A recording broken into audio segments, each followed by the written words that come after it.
Hi guys, I'm Laura, the human behind the website Page and Plate, and today I want to show you how to make pizza at home.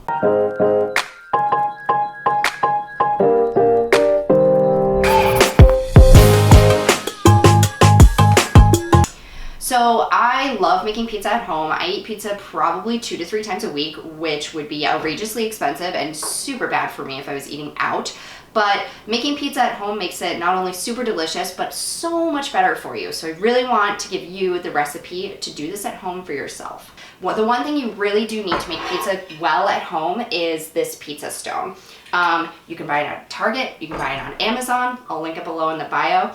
If you are making pizza at home right now and you have a problem with the crust, this is probably why. And the reason is, when you pop pizza in the oven, it needs to be at a really, really high temperature. And for you to get that crispy crust, the high temperature needs to be supported by something that's not just a sheet tray that you used to bake cookies on that you got from your mom. It needs to be a really high quality pizza stone. The next step is making a really good dough at home. So I use this recipe. It's from the New York Times Cooking. It's super easy, and the best part is that it doesn't have to rise overnight. You can pretty much have pizza within an hour, 2 hours of deciding that that's what you want to eat tonight. So what I'm gonna do is just add 1 packet of active dry yeast. You can find this literally anywhere. Target has started carrying it, which is a sign that everyone should be buying it. I'm gonna add that to my mixer, and then I'm going to put in a cup of really warm water. And what this does is, because yeast is an active ingredient, you kind of have to wake it up a little bit, and that's what the temperature of the water does. So you don't want it to be scalding, because then you're just gonna kill the yeast and your pizza won't rise. It'll be a really sad cracker situation. But you want it warm enough to, wake things up. Sometimes people keep yeast in the fridge. You just want to remind it that, hey, wake up, you've got a job to do. It's time to start contributing. So that's gonna sit in the mixer for a few minutes, usually about 5, until I see it kind of start bubbling. That's how I know that the yeast is up and ready to go and ready to get some food tossed in there.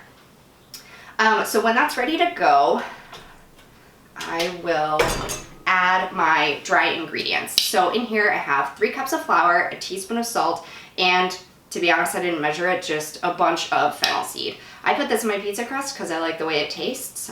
That's a personal preference. You do you. I'm not here to tell you how to live your life. So I'm gonna add that into the yeast and the water all at once. This isn't like cookies where you have to add dry ingredients in half batches or whatever. And just go ahead and start mixing. If you don't have one of these stand mixers, first of all, I'll forgive you for not giving me that Amazon commission for buying one. But second of all, you can do this with your hands. It's just gonna take a little more elbow grease and a little more time. It looks like a weird little baby. Oh my God. So if you are a tryhard like myself, you have an optional power up here. If you have a sourdough starter sitting in your fridge, which I hope you do because I've blogged about that before, and this is a project that you should have going on in your kitchen, toss about a 1/4 cup of your starter in with just the water and yeast and kind of mix it around until it dissolves into that mixture. Then when you add the flour, you have the yeast that's activated when you're feeding it, and you have the sourdough starter that's activated when you're feeding it. This crust gets super chewy. It has that really good kind of tang from the sourdough starter, and also you get the bubbles that just make me really happy because it looks like a totally legit pizzeria. So if you're trying hard, power up, add the sourdough starter. If not, come along, we'll still do the yeast dough here. So I've kneaded this for about 5 to 10 minutes. Basically what I'm looking for is just that it has a nice stretch to it when I pull the mixer up. And now I'm just gonna put it right back in the mixing bowl where it came from. I'm gonna add a little bit of olive oil, and then I'm gonna cover it with a sheet of plastic. I really hate using single-use plastic in my kitchen, but here's the deal. Stuff just doesn't rise as well when you're covering it with a towel instead. Sorry, Earth, I compost and do other nice things for you. This one is on me. So cover it pretty tightly so it's airtight. And then what I actually do is, because for dough to rise, it needs a little bit of heat usually, and my kitchen is freezing all the time for no reason, I'll put it on my stove while I'm preheating my oven so that it kind of gets that warmth from the oven and rises really nicely. We're also gonna put our pizza stone in the oven while it's preheating. This is another key to get that super, super crunchy crust, is that you want this to be really hot when you put the dough on it so that it's shocked by that heat and immediately forms a crust. We're gonna leave that to rise for about an hour. Usually recipes say, oh, about an hour or until it's doubled in size. Here's the thing, I don't really measure. I don't really know what it looks like when it's doubled in size. I just know that when it's big and fluffy, that's when I need to punch it down and, you know, get ready to go to the next step. There's a squirrel at the door. Can you make sure it's locked? Do you see him? Oh yeah, he's right there. What the f? Okay, so once our dough has risen, I went ahead and punched it down. It's got this really, really nice kind of like stretchy feel to it. And I'm just gonna set that aside while I think about my toppings. Toppings are kind of a timing game. A lot of people submitted questions asking what to put on their homemade pizza, which frankly kind of mystifies me because you should put whatever the you want to eat on your pizza on your pizza. It doesn't matter that you're making it home. Usually if I'm making pizza at home, I'm putting some onion on it, I'm putting some fennel bulb on it, arugula, sometimes tomatoes, and always cheese. So I went ahead and caramelized some onions and fennel already. That's all set, that's just ready to go on top.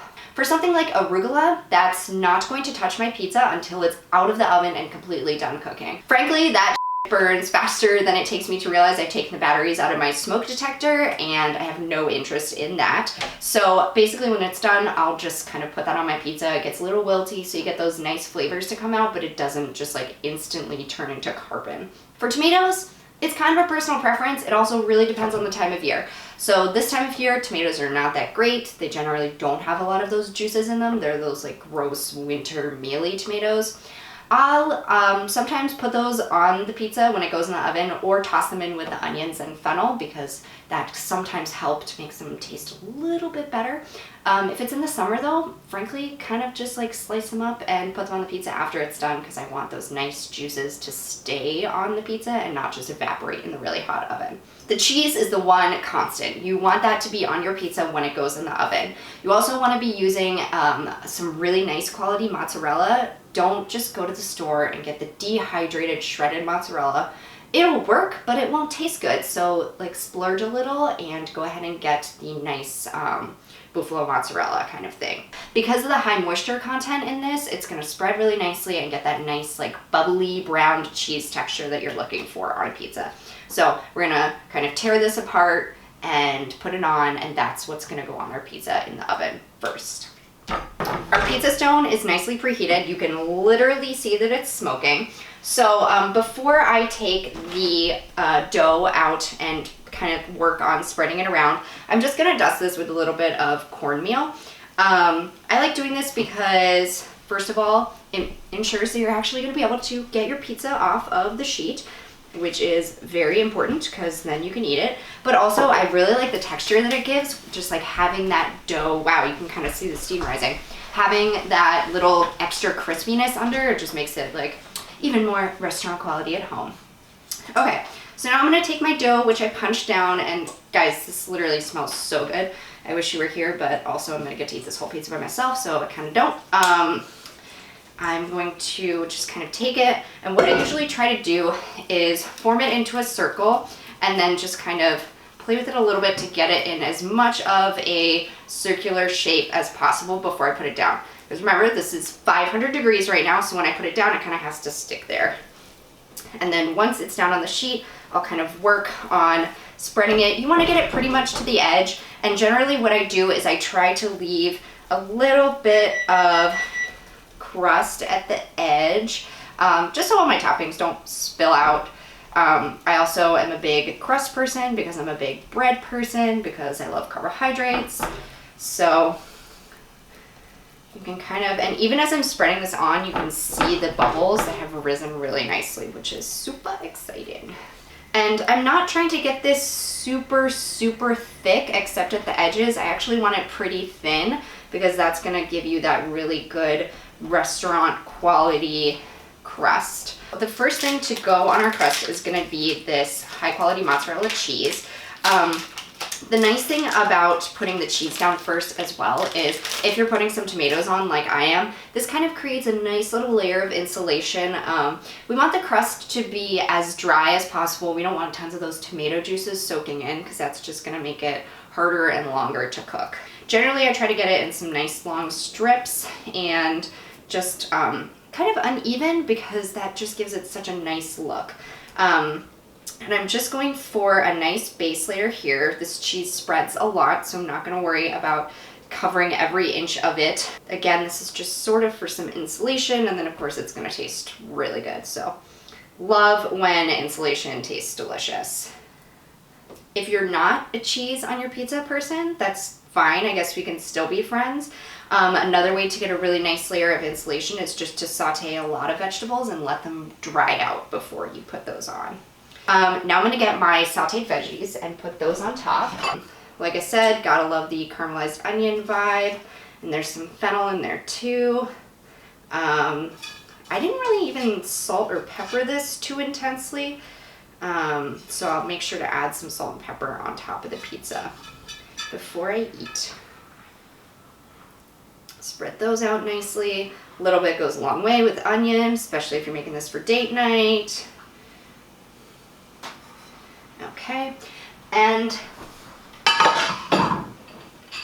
I am gonna put a little bit of tomato on top. So I got a lot of questions about sauce. I don't love sauce on my pizza, especially if I'm making it at home. Like, I want that really crackery, thin, crispy sort of pizza vibe. But this sauce, I canned some tomatoes during the summer. It's literally just like tomatoes that have been roasted in the oven with some olive oil and salt. So it's gonna be really good. I'm gonna try to get the big kind of chunks of tomatoes and leave as much of the liquid behind in the bowl here. But I think that just that little bit of extra flavoring will be super, super delish on top here.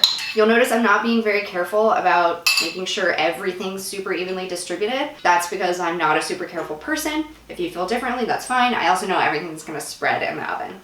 So I'm gonna pop this in the oven now. It is very, very hot in there, and it's gonna cook very quickly for that reason.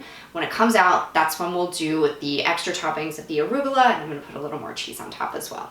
So here we go into the oven. And approximately 5 to 8 minutes later, per my recipe, we have a pizza. You can tell how hot the stone is because usually it's red, but right now it is literally black because it's so hot.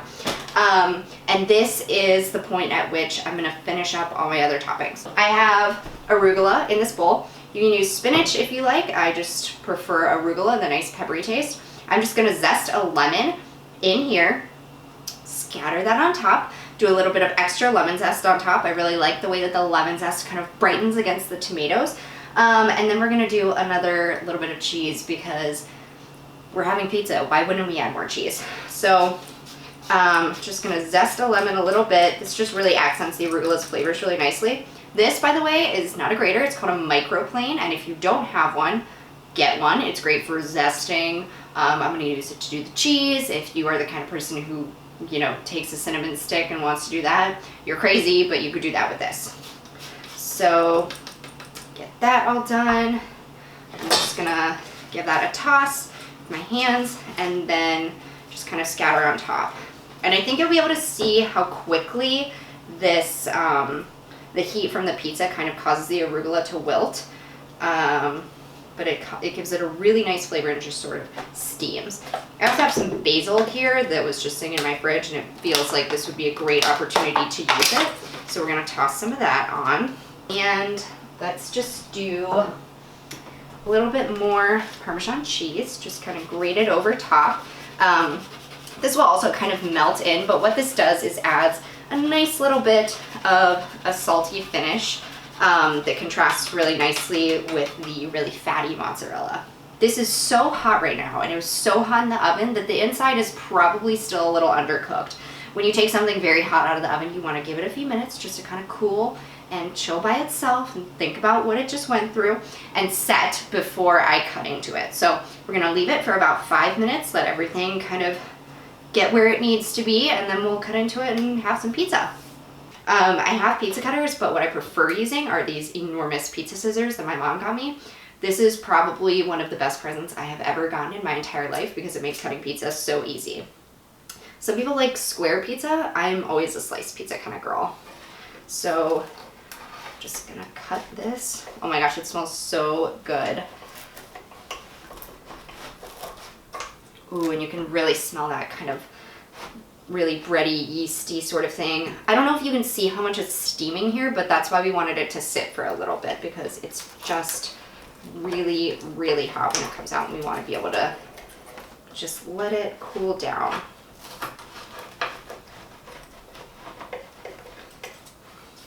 Okay, so here's our pizza. You can see that kind of like bubbly action in the crust that we got. You can see that it has a really nice firm hold to it, and all those toppings on top got really crispy and delicious and wonderful.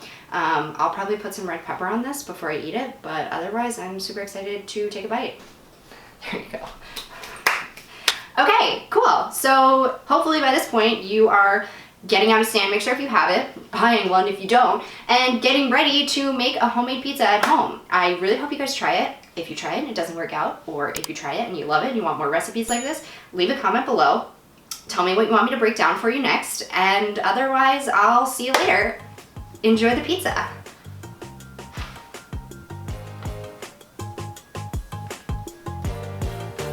That's really good.